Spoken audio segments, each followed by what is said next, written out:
Kira-kira perdarahan antarnya gara-gara apa tadi? Trauma apalagi? Seperti biasa ya, ketika dia berdarah anterior misalnya ya, kita bisa lakukan apa? Pesan fisik dulu ya, kita lihat sumber perdarahannya dari sebelah mana. Kalau di anterior maka dia akan jatuh kemana? Ke depan. Kalau posterior dia akan ada post nasal drip. Ya, ini karena dia mengeluh misal di depan, ya, berarti kita pastikan perdarahannya dari depan. Nah, terus setelah itu kita siapkan alatnya. Alat yang digunakan adalah pertama kasa. Ya. Kasa tersebut bisa kita beri apa? Adrenalin. Ya. Kalaupun tidak ya tidak apa-apa. Kita celupkan adrenalin misalnya, ya. Kita celupkan adrenalin, lalu kita apa namanya?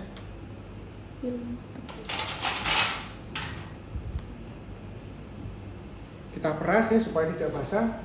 Berikutnya kita masukkan ke hidung. Ya.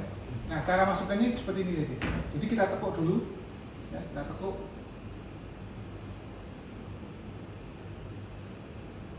Seperti ini, ya. Terus kita masukkan lagi. Ini kita tata gitu ya.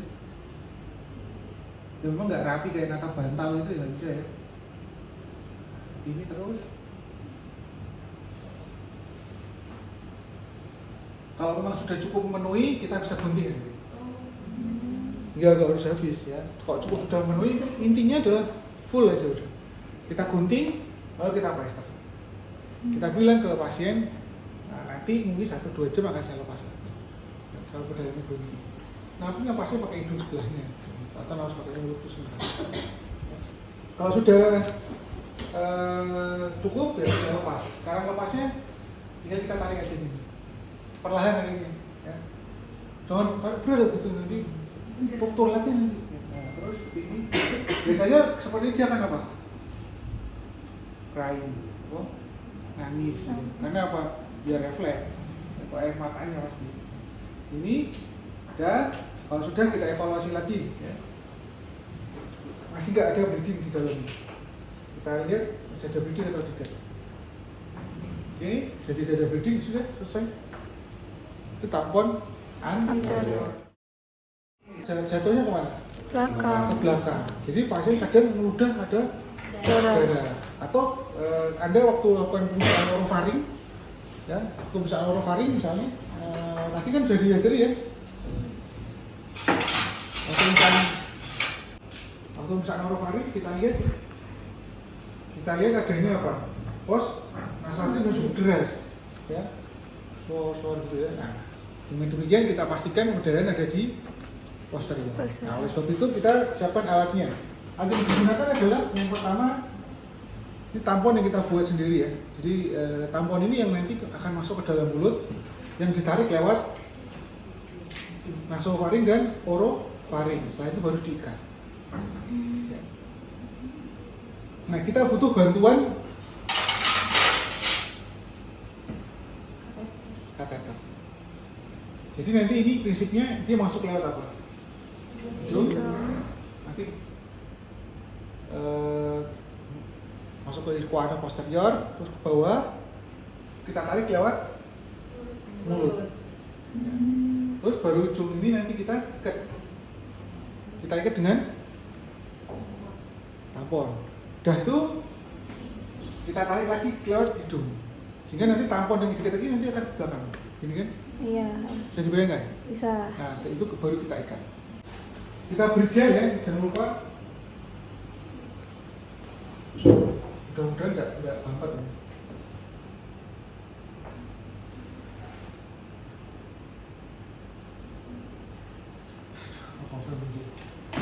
Terima kasih ya. Susu tuyuan dulu.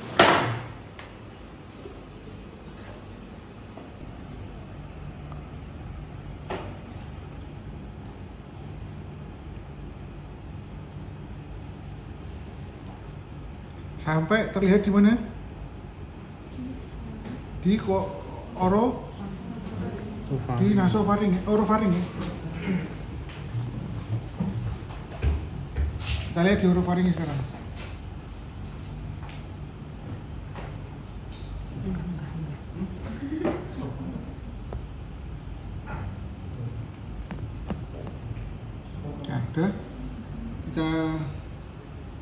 lepas nih.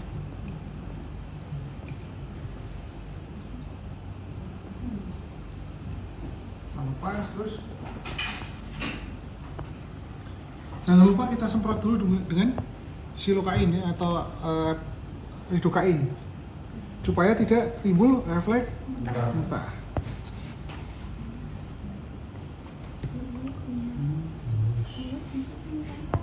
Ya kita, nah ini kan udah, terus kita ikat.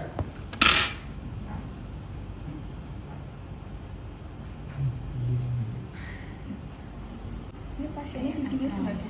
Gak usah. Oh berarti Ada, tapi dia harus kita semprot dengan silokain. Sebelum kita ambil tadi kateter tadi, kamu semprot silokain dulu. di dalam mulut. Iya, jadi semprotannya itu modelnya seperti ini, Spray. spray, tapi cocoknya panjang. Oh. Pencet, tapi cocoknya panjang sehingga dia, iyalah, pokoknya cocoknya panjang. Ada kan ya? Kayak kalau kamu mau basahin oli di itu loh. Nah, itu kan panjang tuh cocoknya, nah begitu. Ya, shot 1-2 semprot aja cukup. Kalau udah nggak bisa meludah, berarti sudah bekerja obatnya. Jadi harus disemprot ditunggu beberapa menit. Ya, kira-kira ya 2-3 menit dia udah langsung nggak bisa nelen deh. Kalau udah nggak bisa nelen berarti ya udah sudah mulai kita bisa masukkan ini kita. Refleks vagal, pernah denger nggak? Pernah dengar? Pernah, tapi nggak tahu gimana. Nah, refleks vagal itu salah satunya adalah terjadi apa? Nefus vagusnya kan ke terangsang, berarti terjadi proses parasimpatisnya bekerja. Iya. Nanti akan jadi vasodilatasi. Kalau vasodilatasi pembuluh darah, jantungnya kontak fisnya menurun, maka terjadi apa? Bradikardi. Apa bahaya bradikardi? Shock. Shock nanti, ya, shock nanti.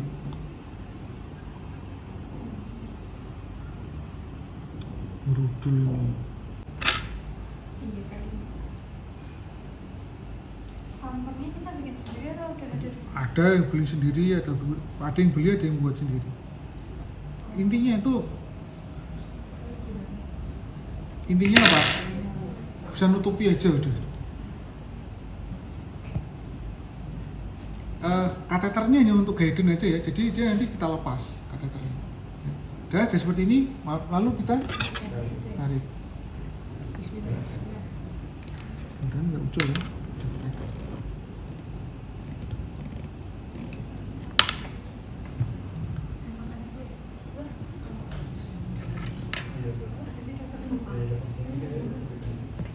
Ambone gedene ra karuan kok. Sampai nutupi jalan nafas apa sih?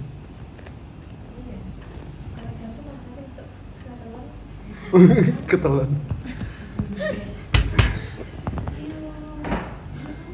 Ya, intinya ini udah narik tadi ini. Nah, seperti ini kan nih. Nah ini nanti kita lepas ini. Terus ditali. Mas, penting mas. Penting. Ini tali mati ini. Kalau enggak lepas nanti. Ya. Seperti ini. Ya. Ditali. Ya boleh ditali. Oh. Ditali. Nah, seperti ini. Udah ditali aja cukup. Ya, terus dikasih plester gini enggak apa-apa. Kasih plester. Ya sama antara ya berjam-jam gitu ya 2 jam. Ya kalau udah selesai gimana? Tarik aja. Ya. Tarik. Kita putus talinya ya ikatannya tadi dari mulut tarik. Oh. Nah, ucul. Wah. Nah, ada. Nanti di sini di di kasa ini kegedean kasanya. Di kasa ini akan penuh dengan darahnya berupa apa?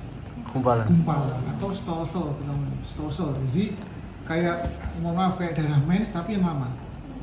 Jadi kayak ada warna merahnya, ada hitamnya juga. Karena sudah teroksidasi kan. Nah, sehingga ini banyak gitu. Basah ya, pasti nggak kering, masih basah.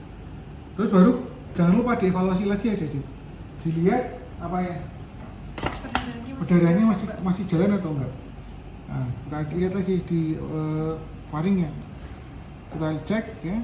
Kalau sudah tidak ada darah yang mengalir, ya aku mengalir sudah berhenti. Kalau masih ada gimana? Terus ulangi lagi. Ya, jadi memang seperti itu perdarahan. Tapi biasanya kalau udah ditekan, jadi perdarahan itu berhenti manakala kita tekan. Tekan gini aja udah berhenti. Ya. Kalau itu bisa diklaim aja pakai klaim apa? Minor sen. Nah kan susah ngeklaim gimana caranya?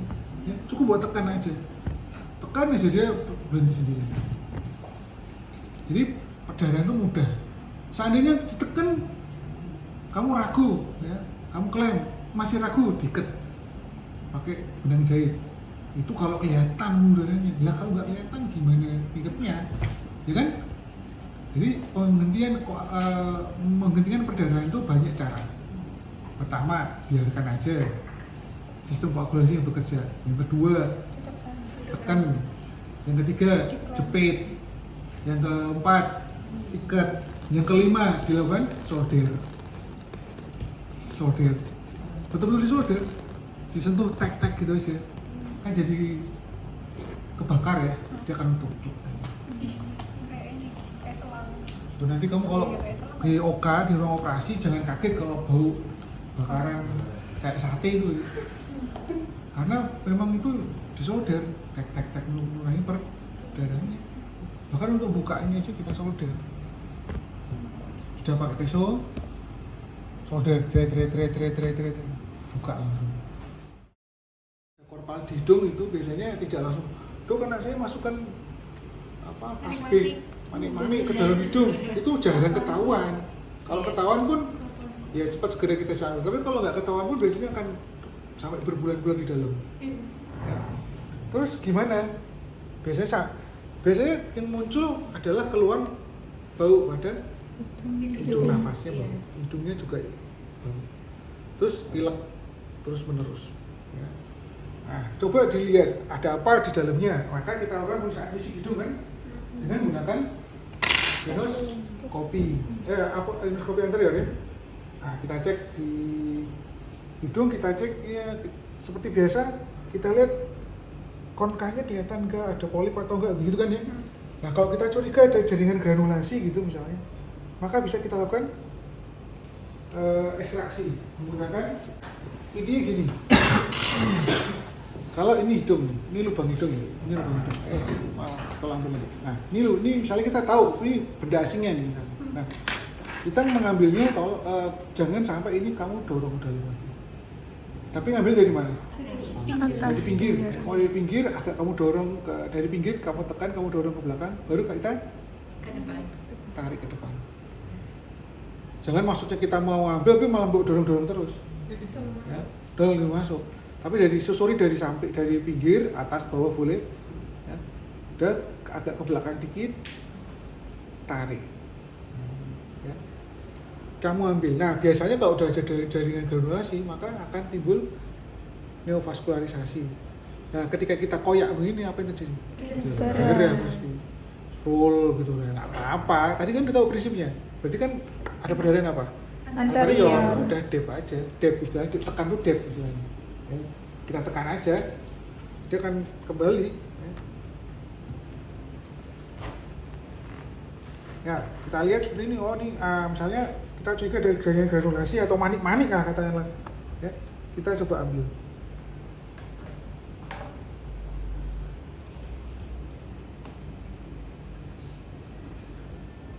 Wah, templung dalam deh. Templung ke dalam. Ini kita dorong. Ya, istilahnya kalau ini sudah ini ya, kita tinggal ambil aja gini, kita tinggal ambil, kita tarik, ya, kita tarik, terus kita tarik sampai dia keluar. Paham ya? Ada perdarahan atau tidak? Kalau ada, ya, pakai ini ya evaluasinya. Kalau ada, sama, lakukan penekanan. Itu pada hidung. Kalau pada telinga pun sama deh. Prinsipnya adalah biasanya kalau pada telinga itu yang bisa masuk apa? Hewan atau kita di benda mati tadi mana-mana. Tapi yang paling sering adalah hewan. Kalau hewan maka prinsipnya harus kita apakan? Kasih minyak. Kita lakukan, kita intip gini, oh ternyata ada coro misalnya. Berarti kita harus apa kan? Tetesi dengan Minyak. minyak kelapa, kita tetesi ya. Kita suruh miring, kita tetes. Terus tekan ini ya. Tragusnya. Ya, tragusnya ben enggak tumpah toh. Kita tekan sampai kurang lebih berapa menit gitu ya. Setelah itu kita pastikan sudah mati, baru kita lakukan ekstraksi. Kita lihat lagi, oke sudah mati gitu ya, baru kita lakukan ekstraksi. Nah, caranya dengan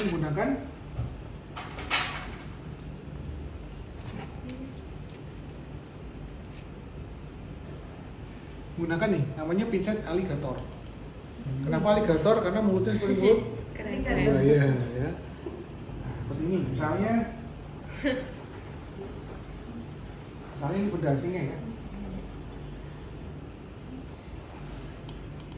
Ya kita jepit aja yang bisa kita ambil, entah itu kakinya, entah itu apa badannya gitu kita ambil. Nah, ya itu baru kita taruh. Nah, terus masih sampai menggunakan lampu kepala, kita ambil kasa ya yang kita kasih povidon iodin ya, kita bersihkan. Ya, bersihkan supaya tidak terjadi infeksi. Kita bersihkan. Dah. Selesai. Biasanya itu orang yang sering ketinggalan apa? Cotton bud. Iya. Cotton bud yang dibuat sendiri. Dari apa namanya? Kapas, terus dia pilih pakai lidi gitu, terus dia bersihkan. Nah, bersihkan saat dia basah, mandi misalnya. Gini-gini enak, dilepas teng. Loh. Tarik ya, kita bersihkan gini aja. Kalau basah cukup kita bersihkan gini. Di luarnya saja. Ya. Kita bersihkan, sudah, terus kita lepas. Cara lepasnya adalah dengan dibalik. Ya. Jangan buat tarik gini, nggak akan bisa. Tapi dibalik. Tadi kan muternya ke sana. Nah ini baliknya. Dia lepas. Bukannya nggak bisa. Gliserol. Gliserol apa? Sabun. Jadi berupa dari lemak ya, asam gliserol. Jadi kita tetesi ya tiap 2 jam. Jadi datang kita kasih tetes untuk pelunakan serumen. Nanti dia pulang netesi tiap 2 jam di rumah. Ya. Setelah itu dia datang lagi ke tempat kita. Kita harapkan serumen tadi menjadi lunak. Kalau sudah lunak dia apa? Baru kita lakukan irigasi. Nah, irigasi itu menggunakan alatnya yang berupa spade dan potongan dari ini apa nih? Apa ini? Pernah lihat ya alat ini? Apa ini? Abuket atau kateter intravena atau IV cat. Abuket. Ingat nggak? Yang ini nanti masuk ke vena. Iya. Ini masuk ke vena ini. Iya. Iya masuk. Iya, ini yang kan ada jarumnya, ada ininya kan? Iya. Jarumnya kita lepas, ini ketinggalan di vena kan? Iya. Terus kita sambungkan kan? Iya. Nah, ini kita buatkan dari itu. Taruh, terus kita tarik air ya, air NaCl misalnya, ya kita tarik seperti itu. Lalu kita cek, apakah air ini sama dengan kulit atau tidak? Kalau sama, baru bisa kita masukkan. Kalau tidak sama, terlalu dingin atau terlalu panas, kalau kau masukkan ke ini, apa yang terjadi? Terus takmus nanti. Oh iya. Bola mata bisa kayak gini, atau terjadi gangguan keseimbangan. Karena ada refleks di medula oblongata. Itu bisa vertigo dia. Makanya harus sama dengan kulit kita. Oke, kalau udah sama, airnya tidak terlalu panas dan tidak terlalu dingin, maka sekarang kita lakukan irigasi. Caranya dengan ini kita taruh anduk ya karena nanti kan airnya banyak keluar ya. Irigasi itu maksudnya adalah ini memberhenti mani. Ini serumen batunya. Irigasi itu supaya dia kedorong. Ya, kedorong. Atau yang lunak tadi hancur gitu ya. Nah, ini ya. Ini seperti ini ya. Pasien atau asisten kita suruh megangin begini ya. Nah, tak tolong Mas, tolong begini. Ini Atau pasien suruh megang gini bisa. Gini bisa. Ya. Oke, seperti ini ya, misalnya udah dipegangin ya. Terus kita aliri ya gini. Ya, kita aliri. Tak dorong aja. Terus tak dorong terus. Ya, terus kan dia air tadi kan keluar ya. Ya, keluar. Netes ke sini banyak. Biasanya udah kalau dia lunak, sudah jadi lunak, maka dia keluar prul. Iya. Warnanya juga kuning lagi, tapi apa? Coklat. Kadang hitam, kadang coklat, abu-abu gitu warnanya. Kita ulang terus sampai apa? Habis ya, terus lagi misalnya kita semprot lagi. Semprot tuh gini. Karena enak-enak gatal gimana gitu kan. Jadi dia meremlek itu. Terus seperti ini terus kita semprot terus. Nah, sampai dia keluar, biasanya keluar pluk gitu, ya, besar gitu. Tapi udah lunak. Ya. Kalau udah lunak, udah besar, seperti biasa. Kita cek di yang telinganya, ya. Kita cek di yang telinganya, masih ada yang tinggal atau tidak, ada luka atau enggak. Kalau enggak ada, sudah selesai. Selesai gitu doang.